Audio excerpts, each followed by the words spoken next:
What up mga solid subscribers, no? So ngayon guys, may papanoorin po tayo. Ito po yung Damn Music Video or DAM, no? DAM or Damn Music Video, no? So dito may kita guys, mostly magfo-focus lang po ako dito sa music video, no? So isang bagsakan po ito, no? Hindi ako magpo-post and then siguro sa ibang video natin nagawan yung pinaka details, no? Like yung mga halimbawa mga basta any details regarding po sa music video, no? So lalagyan ko po siya guys ng watermark guys, no? Kasi syempre baka this is a property of SB19 and kaka-release lang po nito, no? And syempre in respect sa ating mahal, malalagay ko na link sa description, no? Para pumunta po kayo doon, no? And yun lang naman ang aking concern. Let's go. And guys, meron lang nakakapagtaka, no? Nirelease po itong music video na to, no? 52 minutes ago, no? So ito yung makulit, no? Ano bang pinaka nangyari? Actually hindi ko siya pinanood. Hindi ko siya agad pinanood. Hinintay ko talaga maano muna yung sa SB19 mismo, no? Kasi habang nagpi-premiere sila, merong nang lumabas na music video. Ang kulit lang, hindi ko lang kung bakit yun. Ewan ko kung ako lang po naka-experience, pero baka kayo rin, no? So, tara! Sobrang excited na ako dito, no? So, tara, let us all watch this. Let's go. Okay, tara, let's go. Panoorin na po natin to. Woo! Let's go. Isang bagsakan to guys, isang bagsakan. Very big shout kay Sir J pala, no? Kanya po itong choreography na to. Nakita ko lang sa description. Tara! Ano bang pakiramdam? Dati lang, payapa, malaya at puno ng pagmamahal ang lahat. Naglaho ng dahil sa makamundong kasakiman. Paano po ba iingatan ang kahiwagaan kung ang kapaligiran na ang kalaban? Paano ba hihigitan pa ang ulo ng kabutihan? At paano ba wawakasan ng isang bagay na hindi naman nagawang simulan? Ano bang pakiramdam?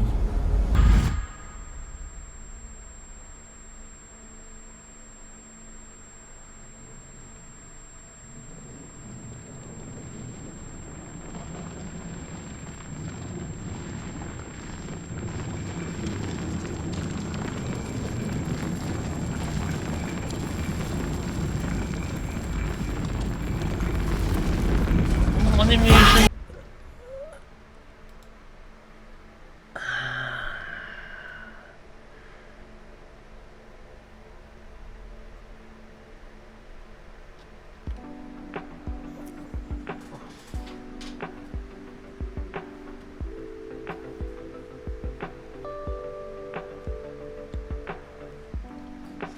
So this is Point of Ed signing out. Please, no joke.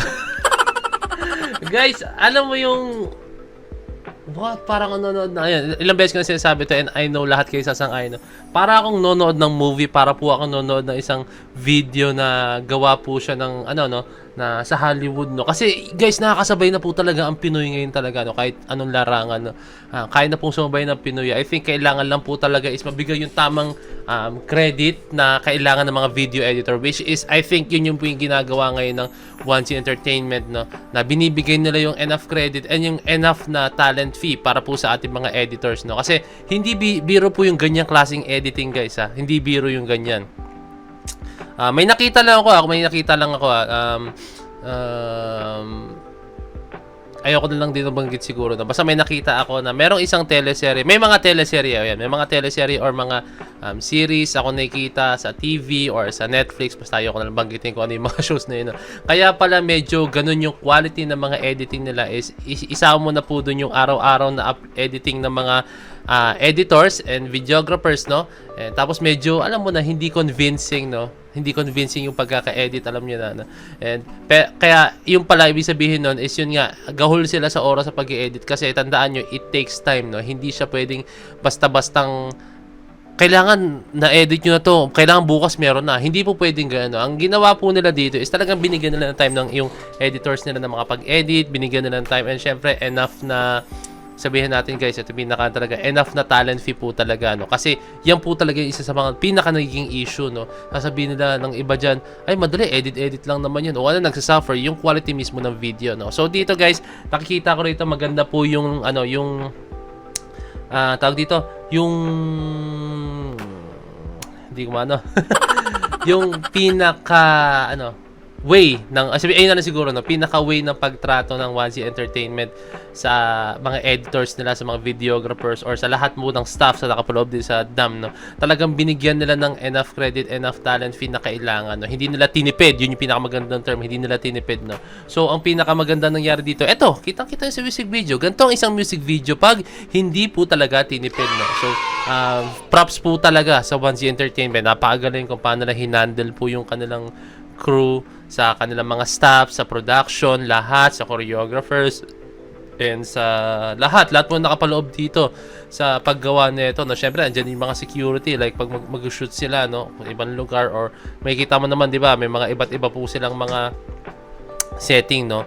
Pero I think this is more of a green screen no. Green screen siya guys no, like ine-edit nila no sa isang studio sila. Pero correct me if I'm wrong kung ano pong attacking ginawa nila rito. May kita na to I think sa behind the scenes no. Pero grabe, ibang klaseng editing ang ginawa nila rito no. Kung talagang more on green screen siya no. Kaya props po sa video editor nito. At the same time guys, napakagaling kung paano po ginastify ng ating Mahalima yung dapat maipakita po sa music video no. Ramdam na ramdam ko dun yung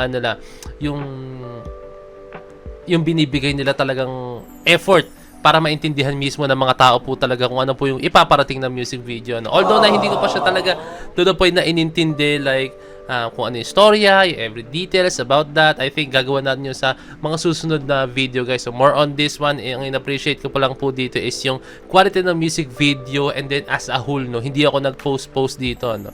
So mas in-appreciate ko po dito yung in just one sitting lang guys no, and then pinanood ko siya ng isang bagsakan lang po guys no. So I think alam ko naman lahat sa kayo mag-a-agree na isa to sa pinakamagandang ginawa ng SB19 na music video no. I think pwede siyang pumasok sa top 5 or top 3 pa nga yata na para sa akin greatest music video of all time ng SB19 no, di ba na para sa akin, that's just my own opinion na, pero it's up to you guys no.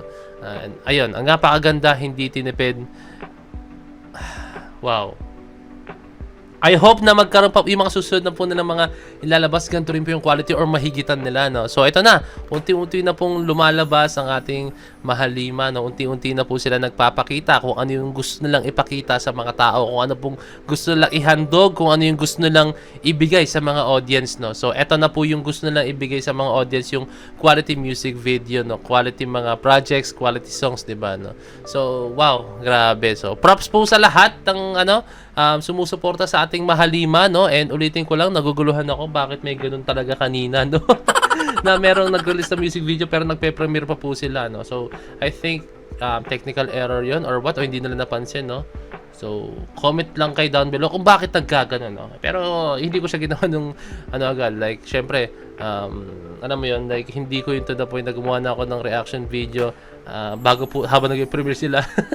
Hindi pa. Siyempre parang nakakaano rin sa kanila yun. So ayun guys, may may watermark kayo makikita. I'm very sure no. So isa lang yun dahilan kasi ibig sabihin gusto kong makita niyo yung pinaka music video no. Pagkatapos niyo panoorin itong reaction video to, or kung napanood niyo yung music video, punta kayo sa reaction video ko. And sa mga hindi nakapanood, tapos mas nauna pa nanood ng reaction video ko, tapos nakita nyo, hindi nyo makita masyado yung video, lipat po kayo dun sa music video, stream po natin yun. Kayang-kaya yan guys, one day, 1 million yan or higit pa po, no, diba? Kayang-kaya yan.